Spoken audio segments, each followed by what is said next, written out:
ভালো আছেন তো? আমি তো ভালোই আছি বন্ধুরা। আপনাদেরকে আমি বলেছিলাম যে আমার বাড়ির পাশে যে একটু ওয়েস্টেড জায়গা আছে, আমি সেখানে কিন্তু আমি গাছ লাগাচ্ছি। এবং দেখুন আমি বন্ধুরা এই যে ওয়েস্টেড যে জিনিসগুলো, যে ট্রেগুলো আপনাদের দেখাচ্ছি, এই যে যেগুলো আমি 20 টাকা করে এনে এখানে দেখুন আমি প্রত্যেকটা লাইন দিয়ে আমি বসিয়ে দিয়েছি আমার দেয়ালের পাশে। আর আমি সেখানে সবজি চাষ করছি। বন্ধুরা আপনারাও আপনাদের বাড়ির পাশে যেখানে ওয়েস্টেড যদি কোনো জায়গা থাকে, আপনাদের থাকে বা অন্য কারোরই থাকুক না কেন, যদি আপনারা সেটা ইউজ করেন বা সবজি বা অন্যান্য গাছ লাগান, সেটা আমাদের পরিবেশের জন্যও ভালো এবং আপনাদের ঘরেও সবজির ঘরে ধরুন রান্না করার জন্য যে সমস্ত টাটকা সবজি, সেটা আপনার বাগান থেকেই পাবেন বন্ধুরা। হ্যাঁ বন্ধুরা, তাহলে দেখুন আপনাদের তো আগেই আমি দেখিয়েছি যে আমি গাছ করছি। সেখানে যে বেগুন গাছগুলো আমি লাগিয়েছিলাম, এই দেখুন কাটিং করেছিলাম, সেখানে এই দেখুন বেগুন হয়েছে, এই দেখুন আমি বলেছিলাম। আর সম্পূর্ণ আমার অর্গানিকভাবে বন্ধুরা হচ্ছে, জৈব সার যেটা গোবর সার এবং কিচেন ওয়েস্ট আর নিমখোল, এই সমস্ত মিশিয়ে তিনটে মিশিয়ে আমি এই মাটিটা তৈরি করেছি। এবং সেখানে আমি এই দেখুন বাজার থেকে বেগুন গাছ কিনে এনে লাগিয়েছি, বেগুন হচ্ছে। এই যে লঙ্কা গাছ লাগিয়েছি বন্ধুরা, এই যে প্রচুর বেগুন গাছ লাগিয়েছি বন্ধুরা, দেখতে থাকুন।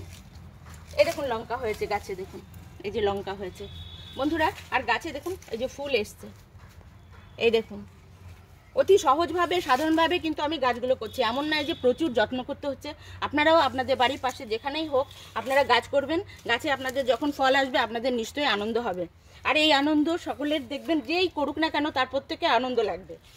আর এই আনন্দ বলে বোঝানো যাবে না, এতটাই আনন্দ হয় যখন আপনার বাগানে কোনো সবজি হবে, তখন সেটা যখন তুলে আপনি টাটকা সবজিটা খাবেন, আপনার শরীরের জন্য উপকার এবং সেটা সকলের জন্যই উপকার। হ্যালো বন্ধুরা, এই দেখুন এই যে গাছগুলো দেখুন কত সুন্দর হয়েছে।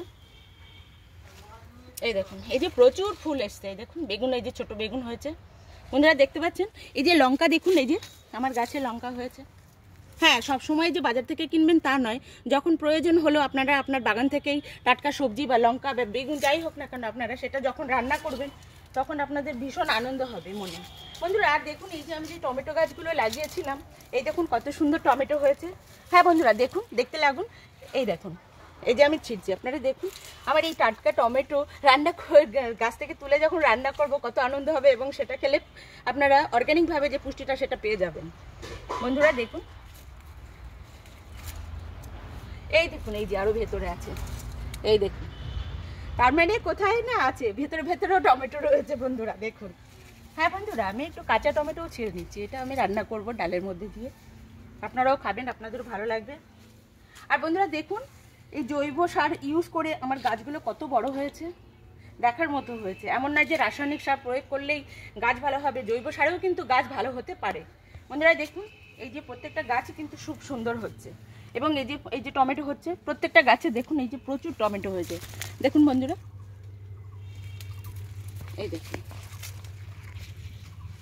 এই দেখুন বন্ধুরা, কাঁচা টমেটো আর একটা ছিঁড়ে নিলাম। আর এই দেখুন ভেতরে ভেতরে লঙ্কা। তার মানে এই যে ট্রেগুলো আছে বন্ধুরা, আমি এর যেখানে ফাঁকা পেয়েছি সেখানেই লঙ্কা গাছ লাগিয়েছি, বেগুন গাছ লাগিয়েছি। এই দেখুন বন্ধুরা কুমড়ো গাছ লাগিয়েছি, এই দেখুন এই যে বেয়ে উঠছে। তো একে একটা সাপোর্ট ভালো করে দিতে হবে, এ যাতে উপর দিয়ে বেয়ে যেতে পারে।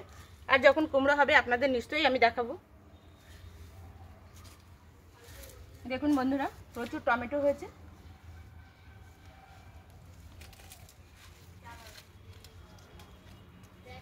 এই দেখুন। হ্যাঁ বন্ধুরা, আপনাদের বলছি যে আমাদের যেভাবে উষ্ণায়ন হচ্ছে সারা পৃথিবীতে, জলবায়ু পরিবর্তন হচ্ছে, যদি আমরা গাছ লাগাই তাহলে আমাদের কিছুটা হলেও আমাদের ওয়েদার চেঞ্জ হবে। আমাদের যে টেম্পারেচার দেখছেন যে 45 থেকে 48, 48 থেকে 50 হবে, এরপরে মানুষের বেঁচে থাকার জন্য ভীষণ কঠিন হয়ে যাবে। সেই জন্য আপনারা যেখানেই পান সেখানেই গাছ লাগাবেন, আমাদের মানুষের স্বার্থে, আমাদের আগামী প্রজন্ম যাতে সুন্দরভাবে বেঁচে থাকতে পারে তার জন্য আপনারা অবশ্যই গাছ লাগাবেন যেখানেই পারেন বন্ধুরা। নমস্কার।